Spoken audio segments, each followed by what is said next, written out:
बिस्मिल्लाहिर्रहमानिर्रहीम। अस्सलाम वालेकुम नाज़रीन, आप यूट्यूब चैनल देख रहे हैं। मैं इमरान खान हूँ। जो सबसे अहम ख़बर है वो अब से थोड़ी देर के बाद डेवलपमेंट होने वाली है। जब आप ये वीलॉग सुन रहे हैं या मैं सुबह के वक्त रिकॉर्ड कर रहा हूँ, इमरान खान साहब के दो केसेस जिनके अंदर वो जेल के अंदर बंद हैं, उन दोनों केसेस की अपीलें आज इस्लामाबाद हाई कोर्ट में लगने जा रही हैं। ये बहुत इंपॉर्टेंट है। बड़े लंबे अरसे से, यानी साल से ज़्यादा हो गया, इमरान खान साहब और उनके वकला कोशिश कर रहे हैं कि इमरान खान साहब के केसेस इस्लामाबाद हाई कोर्ट में लगें।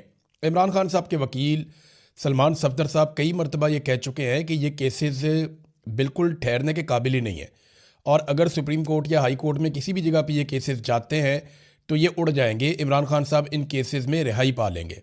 अब ये दोनों केसेस लग गए हैं और एक ही दिन लग गए हैं। और इससे पहले मैं आपको ये बताऊं कि 2 दिन पहले इमरान खान साहब की 9 केसेस में ज़मानतें मंजूर हुई हैं। 7 या 8 केसेस थे गालिबन, एक बुशरा बीबी का भी था। तो इमरान खान साहब के एक और अदालत से, जो लोअर कोर्ट है, वहाँ पे 9 मुख्तलिफ केसेस के अंदर या 8 मुख्तलिफ केसेस के अंदर ज़मानतें मंजूर हुई हैं, जिसमें 9 मई का भी था, उसके अंदर केस था आज़ादी मार्च वाला भी, उसके अंदर दीगर कुछ और केसेस थे। तो डिफरेंट टाइम के हवाले से इमरान खान साहब के, और जाली रसीदें बनाने का एक केस था। तो ये सारे केसेस में इमरान खान साहब की और बुशरा बीबी की पहले ज़मानतें हो चुकी हैं। अब इमरान खान साहब और बुशरा बीबी के 2 केसेस, जिनमें एक केस, ये अलग अलग अदालतें हैं, एक केस सुबह 9 बजे अभी लगा हुआ है जस्टिस खादम हुसैन सोमरू साहब के सामने, तोशाखाना वाले केस की अपील, और इसी केस में इमरान खान साहब गिरफ्तार हैं। और दूसरा केस जिसमें वो गिरफ्तार हैं या कैद काट रहे हैं, वो अलकादर केस की अपील है। और ये दोनों लगे हुए हैं। इसमें जो है वो जस्टिस सरफराज डोगर और जस्टिस आज़म खान, ये डिवीज़न बेंच है जो ये केस सुनेगा, और इसका वक्त है 11:30 बजे। तो एक केस लग रहा है 9 बजे और एक केस लग रहा है 11:30 बजे। अगर इन दोनों में इमरान खान साहब की ज़मानत हो जाती है तो फिर इमरान खान साहब कैदी नहीं रहेंगे, फिर वो आज़ाद हो जाएंगे, वो बाहर आ जाएंगे। और क्या इनकी ज़मानत हो जाएगी, अभी हम कुछ कह नहीं सकते, क्योंकि ये जजेस कंट्रोल होते हैं कहीं और से। अगर मैं इंसाफ और कानून की बात करूं तो इमरान खान साहब की आज ही ज़मानतें हो जानी चाहिए। आज नहीं हो जाएं तो 1 हफ़्ते के अंदर अंदर उनकी ज़मानतें हो जानी चाहिए, और उन्हें फिर अपने घर चले जाना चाहिए आज़ाद होकर। फिर वो अपना इलाज करवाएं, अपनी पॉलिटिक्स करें।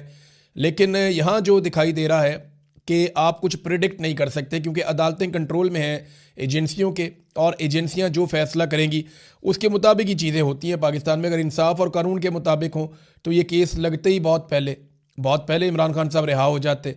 अब उम्मीद तो ये की जा रही है कि किसी दिन पाकिस्तान की एस्टेब्लिशमेंट को होश आए और वो ये गंद मारना बंद कर दे और जजों के ऊपर दबाव डालना बंद कर दे, तो फिर मेरिट के ऊपर इमरान खान साहब की रिहाई हो सकती है। और अगर इन 2 केसेस में इमरान खान साहब की फ़र्ज़ करें आप ज़मानत हो जाती है या उन्हें रिहा कर दिया जाता है, तो फिर किसी और केस में इमरान खान साहब को अंदर रखा जा सकता है। तो ये तो डिपेंड करता है पाकिस्तान की मिलिट्री एस्टेब्लिशमेंट पे, वो कितना दबाव महसूस कर रही है। देखिए 3 तरह के दबाव हैं एस्टेब्लिशमेंट पे। एक बात तो मैं आपको क्लियर कर दूं, जिस वक्त इमरान खान साहब की ये आंख का मसला उठा था ना, तो उस वक्त पाकिस्तान की मिलिट्री एस्टेब्लिशमेंट में बहुत खौफ फैल गया था। वो बहुत परेशान थे और बहुत सारी जगहों पे बहुत सारे अहकामात भी जारी किए गए थे। उन्हें लगता था कि पाकिस्तान अचानक बांग्लादेश बन जाएगा, लेकिन पाकिस्तान तहरीक इंसाफ के साथ जब उन्होंने रब्ता किया तो तहरीक इंसाफ को बेवकूफ़ बनाने में वो कामयाब हो गए। ये तो पाकिस्तान तहरीक इंसाफ के अपने लोग भी कह रहे हैं, इमरान खान साहब की फैमिली भी अब कह रही है कि इन्हें चक्कर दिया गया है। हालांकि वो शफकत अहवान साहब जो गिरफ्तार हो गए थे वो भी ये कहते हैं कि शरीफ लोग थे, बैरिस्टर गौहर और अल्लामा राजा नासिर अब्बास वगैरह। तो इन लोगों को जो है वो चक्कर दे दिया मोहसिन नकवी वगैरह ने, और फिर टाइम बाय कर लिया। और जब उन्होंने देखा कि पाकिस्तान के अंदर ये कोई तहरीक खड़ी नहीं कर पाए और वो एक मोमेंटम जो बन सकता था एहतजाज का, वो कुछ भी नहीं हुआ पाकिस्तान में, तो उसके बाद फिर उन्होंने चीज़ें नॉर्मलाइज़ कर दी। इतनी नॉर्मलाइज़ कर दी कि बड़े आराम से एक दिन रात को इमरान खान साहब को अस्पताल लेकर आए, लाकर इमरान खान साहब का जो आंख का ट्रीटमेंट करवाया, उनके बाकी टेस्ट किए और वहाँ से लेकर चले गए। अब दबाव एक तो पब्लिक का है कि किसी वक्त भी पब्लिक अगर खड़ी हो जाती है तो एस्टेब्लिशमेंट के ऊपर एक दबाव रहेगा। और दबाव ये भी है कि अवाम में और पाकिस्तान की मिलिट्री एस्टेब्लिशमेंट में या पाकिस्तान की फ़ौज में बतौर इदारा अवाम के साथ एक दूरी पैदा होती चली जा रही है, और वो जो एक ताल्लुक था वो कमज़ोर पड़ रहा है। तो एक तो ये बहुत दबाव है। दूसरा, पाकिस्तान चल ही नहीं रहा, इस बात का बड़ा दबाव है। फिर बाहर से भी पाकिस्तान पे लगातार दबाव आ रहा है। यहाँ बरतानिया के अंदर 5-6 जो अरकान हैं उनके पार्लिमान के अंदर उनकी ये मसला उठाया गया, और वहाँ हाउस के अंदर इसके ऊपर तकारीर हुई, बाकायदा उनके मिनिस्टर ने बात की, बाकी लोगों ने बात की, और उन्होंने कहा पाकिस्तान के अंदर ह्यूमन राइट्स की वायलेशंस हो रही हैं, पाकिस्तान के ऊपर पाबंदियाँ लगाई जाएँ। बल्कि जर्नैलों के ऊपर पाबंदियों का भी तस्करा किया गया। ये भी कहा गया कि पाकिस्तान के साथ हम इसके बावजूद ट्रेड करते हैं, पाकिस्तान को बहुत सारे फ़ायदे देते हैं। तो ह्यूमन राइट्स की जो वायलेशन हो रही हैं, इसके बाद इन सारी चीज़ों पर नुक्ताचीनी की गई और पाकिस्तान पर बहुत तनकीद की गई। और वहाँ पे ये मामला भी ख़त्म नहीं हुआ, ये भी आगे चलेगा, आप देखते रहेंगे। बरतानिया से आवाज़ उठ रही है, यूरोपीय यूनियन से आवाज़ उठ रही है, अमेरिका के अंदर आवाज़ें उठ रही हैं। लेकिन जब तक डोनाल्ड ट्रंप आसिम मुनीर के साथ खड़े हैं, जब तक डोनाल्ड ट्रंप को आसिम मुनीर से काम है, और तब तक आसिम मुनीर साहब के लिए प्रॉब्लम नहीं होगा। लेकिन जैसे ही डोनाल्ड ट्रंप जो है टिश्यू पेपर की तरह इस्तेमाल करेंगे, तो उसके बाद मेरी बात याद रखिएगा कि यूरोपीय यूनियन हो, चाहे बरतानिया हो, चाहे अमेरिका हो, इंसानी हकूक़ की आलमी तंजीमें हों, ये सारे भरे बैठे हैं जो कुछ पाकिस्तान के अंदर किया गया है। उसके बाद बड़ा सख्त रद्द-ए-अमल इनके ऊपर आएगा। बहरहाल इमरान खान साहब फिलहाल तो गिरफ्तार हैं और ये एक अच्छी खबर है, उनके केसेस लग गए। देखते हैं इन केसेस के अंदर क्या होता है।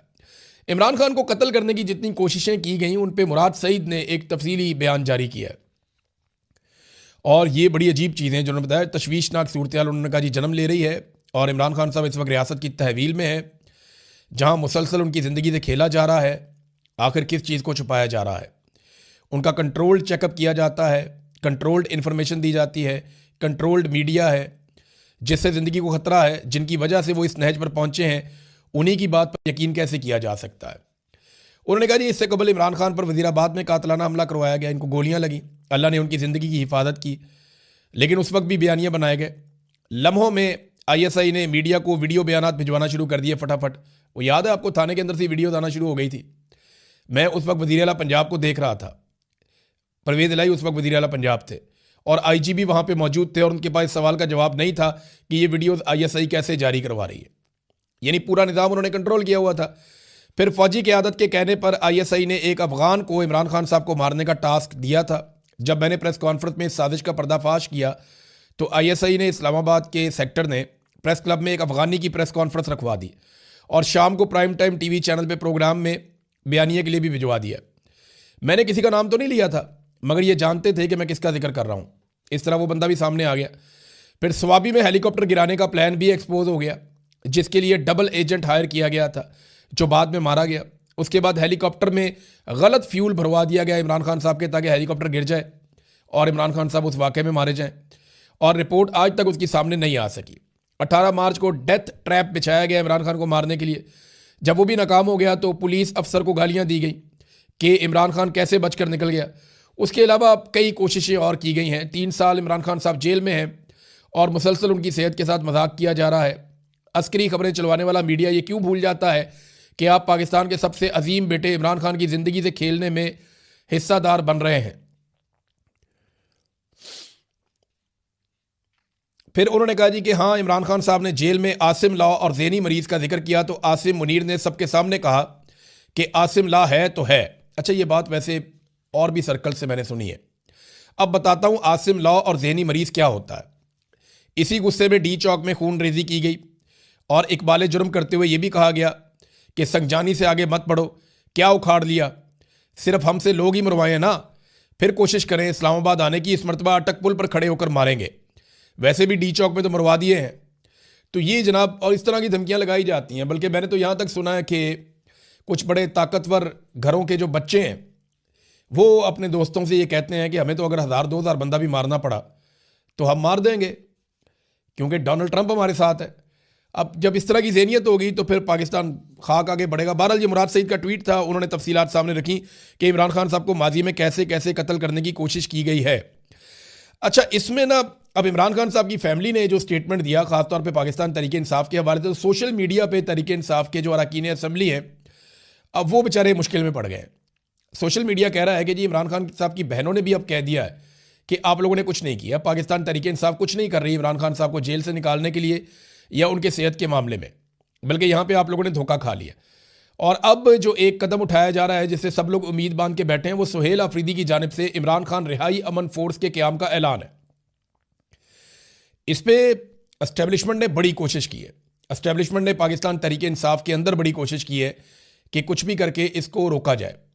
मेरी इन्फॉर्मेशन के मुताबिक इस पर कागजी कार्रवाई हो चुकी है और इसके ऊपर अभी वो अपने कोई डिज़ाइन कर रहे हैं, अपने कार्ड, अपना हल्फनामा और बाकी चीज़ें डिज़ाइन कर रहे हैं, जिसके साथ वो नौजवानों को जोड़ेंगे और पाकिस्तानी नौजवानों को वो लाखों की तादाद में, बल्कि मिलियंस के अंदर जोड़ के एक बड़ी तहरीक खड़ी करना चाहते हैं इमरान खान रिहाई अमन फोर्स की, ताकि इमरान खान साहब के मामलात को जो सड़कों के ऊपर ही हल होने हैं, बज़ाहिर ऐसे दिखाई देता है, उनको हल किया जा सके।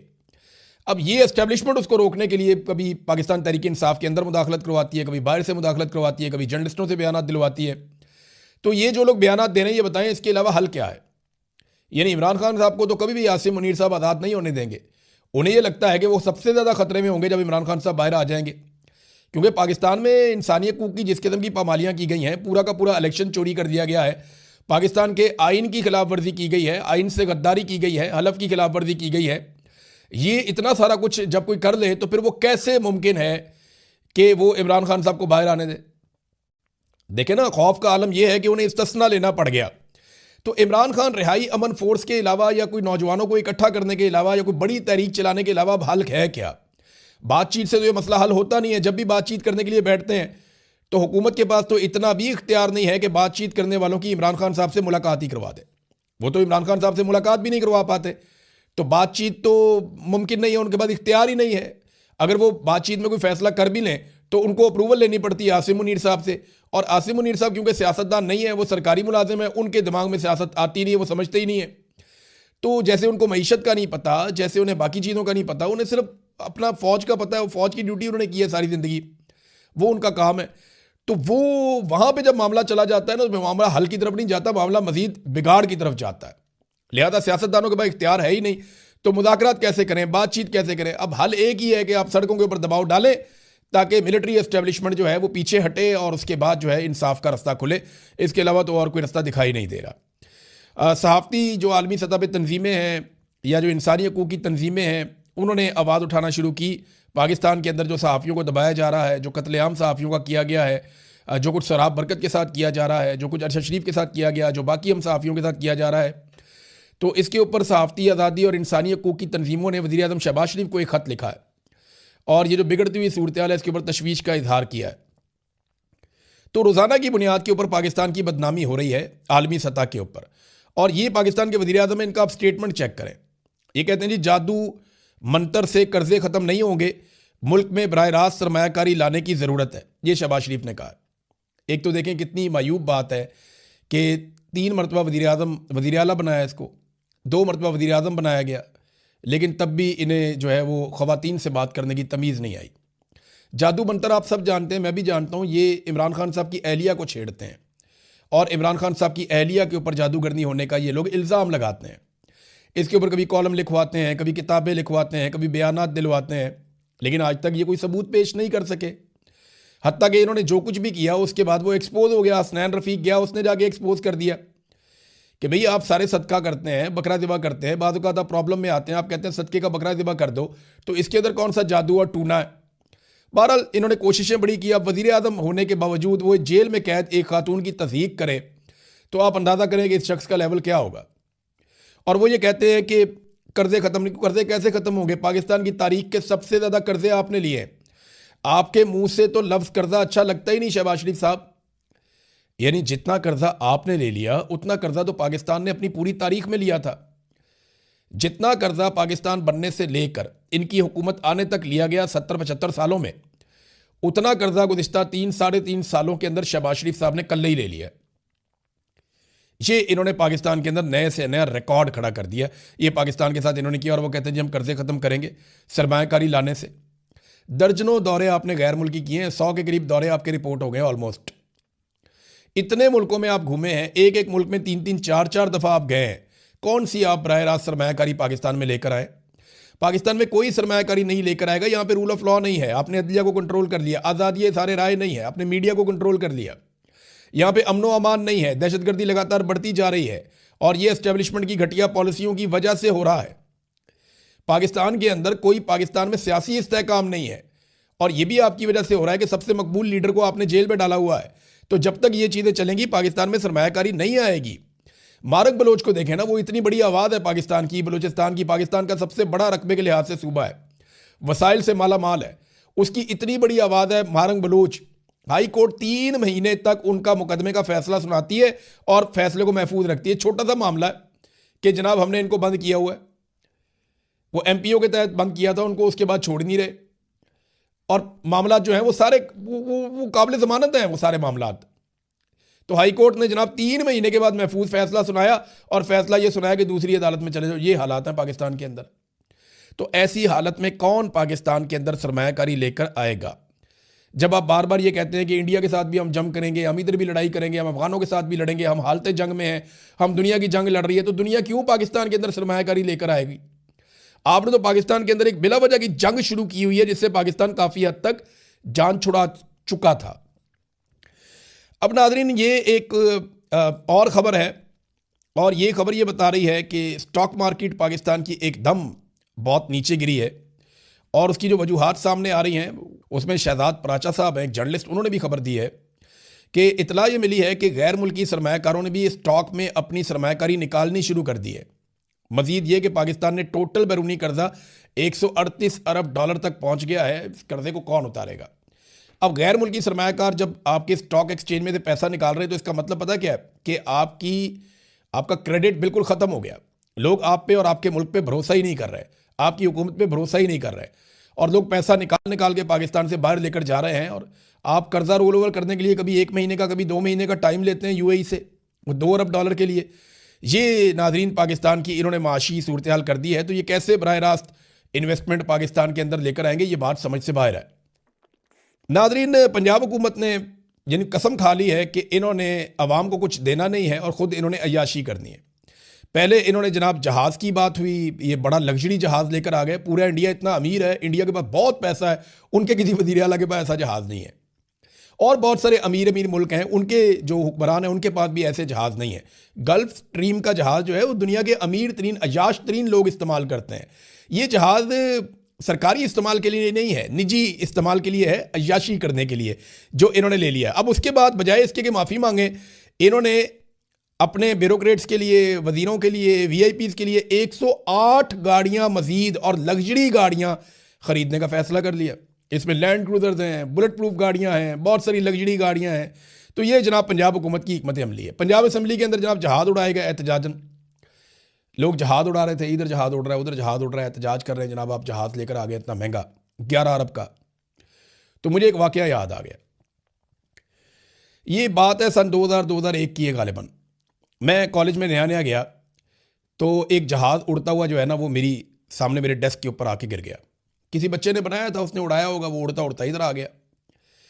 अच्छा, मैंने उसको पकड़ा और पकड़ के उसको ऐसे ही ना यूं गुस्से में साइड पे फेंका। मैं पढ़ रहा था तो वो जहाज़ बड़ा शुद्ध था, शुद्ध मतलब ये कि बड़ा ज़बरदस्त ऊपर बना हुआ था, वो फिर उड़ना शुरू हो गया। अब मैंने उसको गुस्से में फेंका था, वो घूमता घूमता घूमता घूमता वो टीचर के सामने चला गया। उन्होंने मुड़ के देखा, उसने कहा किसने उड़ाया ये? तो 1-2 लड़कों ने मेरी तरफ इशारा कर दिया, मुझे उन्होंने बाहर निकाल दिया। मैं वहाँ पे एफसी कॉलेज की सीढ़ियों पे खड़ा था। एक और टीचर है, वो मुझे बड़ा पसंद करते थे, मैं क्योंकि बॉक्सिंग खेलता था और उन्हें भी बॉक्सिंग का शौक़ था। वो वहाँ से गुजरे, उन्होंने मुझे देखा, कहते खान तुम क्यों बाहर खड़े हो? तो मैंने कहा जी त्यारा साजिश केस, मेरे मुँह से निकल गया। तो उस दौर में ना नवाज शरीफ का त्यारा साजिश केस चल रहा होता था ना, तो उन्होंने मुझे कहा, उन्होंने कहा त्यारा साजिश केस में तो बंदा अंदर होता है, तुम बाहर आ गए हो। तो थोड़े अरसे बाद मियाँ साहब भी बाहर चले गए, त्यारा साजिश केस वाले मामले में डील करके फिर बाहर चले गए थे, मुझे याद है। तो इसी तरह आज मैंने पंजाब असम्बली के अंदर भी जहाज़ उड़ते हुए देखे। तो 1-2 जहाज़ बड़े शुद्ध थे, बड़े सुपर किस्म के जहाज़ थे, वो उड़ रहे थे।